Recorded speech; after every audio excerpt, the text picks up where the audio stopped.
This is a First Coast News On Your Side special report. We're coming on the air at this hour right now because there has been an officer-involved shooting on Buckman Street. That's on Jacksonville's east side in the Talleyrand area. I'm Jeannie Blaylock. We got reports from the Jacksonville Sheriff's Office shortly after 10 this morning. We know that JSO has closed a portion of the Buckman Street from 24th to 27th for this investigation. Right now, we are getting an update from the sheriff, TK Waters. Let's listen. I don't know if they confronted him or not, but he took off at that point. He was armed with a knife and ran away. The fire was extinguished, so nothing happened to the house. Those people are okay. But patrol continued to arrive. The information was updated to an attempted arson, in addition to the mental ill episode that was going on. So one of the co-responders also deployed to the scene that was going to come try to help out, so to speak.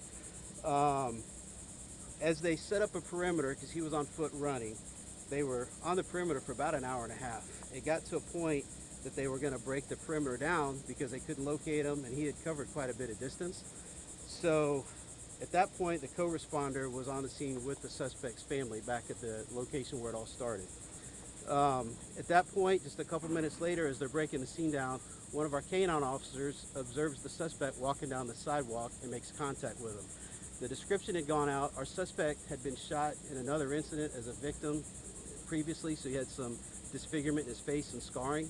So the canine officer immediately identified who it was, and he got out to make contact with him. He told him, hey, he called him by name. He said, stop, or I'm going to release the dog. You'll get dog bit. The suspect took off running with the knife. So the canine officer drives down to catch up to him, and as he gets out, he comes around with the taser to engage him, and as he comes out, the suspect threatens him, pushes the knife out toward him twice, saying, get back, get back. So the officer engages, lets go of his taser, drops it in the street, and shoots him with his pistol. At that point, the suspect goes down on the sidewalk, and he just holds him with cover because he was not dead. He's waiting for additional officers to arrive so they could render medical aid. When the officers get there, they get a plan together. They go up, and he's still got the knife in his hand, so one of the officers covers his wrist with his foot, and they get the knife out of his hand, and they start to give medical aid to him at that point. The suspect did not survive the injuries, so he did not make it. I'm not going to give you the suspect's information because we still haven't done a next of kin notification, so we're still working on that. I can tell you he was a 30-year-old black male. I can release that. And our canine officer has been with us 11 years. His name is Caleb Baumgartner, and I'll spell the last name, Bumgarner. His ID number is 73993. It's his first officer-involved shooting. This is our 13th officer-involved shooting of the year. The state attorney is still on scene. They're doing their investigation. And as far as the suspect, like I said, I'm not releasing his information. He's a 30-year-old black male. As far as his criminal history, we have not located a criminal history yet. He does have a few prior Baker Acts. And with that, we can take any questions you have. Does it seem like he knew the folks at the house that he attempted to put on fire? I don't know. They're neighbors of his mother. I don't know if he lived there or not. That's all stuff they're still looking at. So did he actually try to light the house on fire, or he was going? He did. Two different locations in the house. Of that house. And where was that house located? It's in the 1500 block of 16th Street. 100 block. Okay. And then how did we end here? This is where you found He just ran. He ran for an hour and a half, and they had the perimeter, and they kept losing sight. They had the perimeter, they expanded, and he ended up basically 10 blocks away as well. This happened. Was the taser actually used? No, he had the taser as he got out, and as he got to the front of the car, he's well within that reactionary gap, and the guy confronts him and points the knife at him 2 times, saying, get back, get back. That's a lethal encounter. At that point, he goes to lethal force. So he dropped his taser right in the road and went to his firearm. It's important to note also, first he warned because he was going to release the dog initially. Then he exited the vehicle and deployed it. He was going to deploy his taser. Then when the knife enters the equation and the threat, he drops that taser and goes lethal. That's the order of how things happen. About how long were they looking for him? About an hour and a half. It's about an hour and a half this morning. Was there a helicopter involved? We just had some folks mention that they thought they saw or heard a helicopter. I haven't confirmed that, but there's usually a helicopter if they're available and we have a perimeter. So we haven't confirmed that, but I wouldn't be surprised. How many shots were fired? 5 shots. And just wanted to ask about Long Branch Elementary. I know it's kind of a couple blocks away. Is there a soft lockdown or anything going on at the school you're They're not in any danger at all whatsoever. They were never in any danger.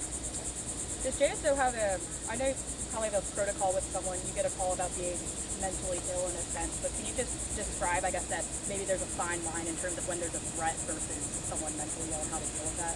Sure. So we have the co-responder program you guys all know about, right? So if it's not a violent situation, we'll deploy the co-responders. We're not going to put them in a situation, the sheriff's mentioned that at the town halls that we just had, we're not going to put a citizen in a violent situation where they become a victim of something. So in this case, he was here, it was upgraded to an arson. The guy was armed with a knife, but the co-responder was back with the family. I'm assuming and I haven't talked to them, but I'm assuming they're trying to get background information, anything that'll help kind of end this peacefully, right? So at that point, that's their role. If this has not been a violent encounter, they do respond with the officers to talk to the person. But anytime there's a weapon involved, we're never going to put them in that situation. And just to be clear, I know he motioned toward the officer, never actually cut the No, officer. no. And he said twice he motioned? 2 times. 2 times, and he said get back both times. And was he using a lighter to try and start it, or was he like turning on gas on a stove, or? No idea. You can see it in what we saw. There's evidence. I don't know how he tried to light it. So. Whose house is this? A neighbor. Great, thank you, Sheriff Chief. All right. Thank you. y'all. So you've been listening to information about the 13th officer-involved shooting in Jacksonville this year. The suspect has died. The officer involved, Caleb Baumgartner, this is his first officer-involved shooting.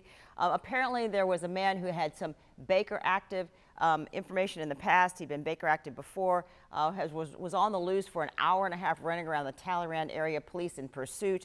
When they got to him, a K-9 officer got near him. He had a knife, according to the officer, and he lunged toward the officer, and at that point, the officer fired. The man went down. He's a 30-year-old man. He was not killed at that point, but another officer came and put his foot on the wrist where the man was holding the knife, and then at that point, the man was deceased. So at this point, we understand there is a school nearby, and there is no danger to that school. We have Zach Wilcox. You probably heard him ask him some questions, our reporter on the scene.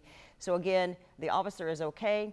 The suspect is dead. This is in the Talleyrand area, and there's no danger to the community at this point. But we'll have more information for you starting at noon in just about 40 minutes on First Coast News and on firstcoastnews.com.